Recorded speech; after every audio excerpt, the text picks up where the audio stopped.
Hi, and welcome to this new series from Groove 3. We're looking at the plugin called Movement, and this video is just going to be a general overview of the GUI just to get us introduced to the plugin. So to start off with, I just want to show you up here, you can click on this and bring up your presets. You browse through your presets here. And this is an audio processing plugin, so you want to put some audio on your channel here and run it through the plugin. And we can just flip through these presets here and check them out.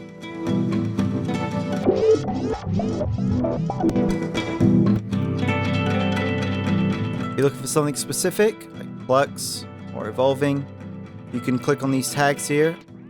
It'll bring up presets that are tagged with those characteristics, and you can just clear that when you're done. Now, if you want to favorite a preset, just hit the star button right here.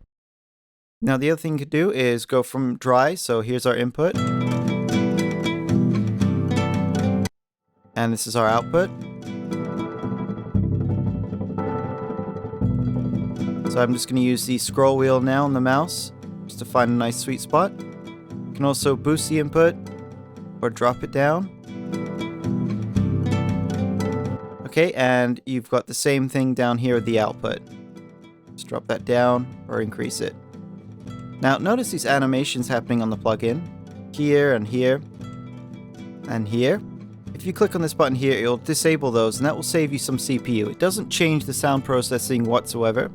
It's just simply reducing the load on the computer, drawing these animations. So output splits the signal into two engines.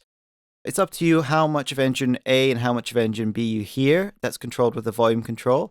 But here's engine A, has 2 rhythm elements and 4 effect slots. If you click on the plus button, you can see the effects available.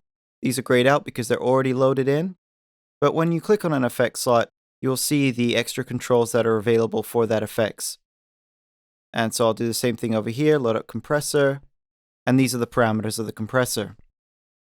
Now, if you want to just get rid of them, you just click on these X buttons here, or you can just disable them by bypassing them like this, so it's more of a temporary thing. You can come back to it if you want. And you can actually just mute a whole channel just by turning it off or on like that. Up here is the XY controller. I'll be showing you how to assign this to various parameters, and you can actually just move it this way, or you could just drag the XY control like this, and we'll come to look at that in a later video.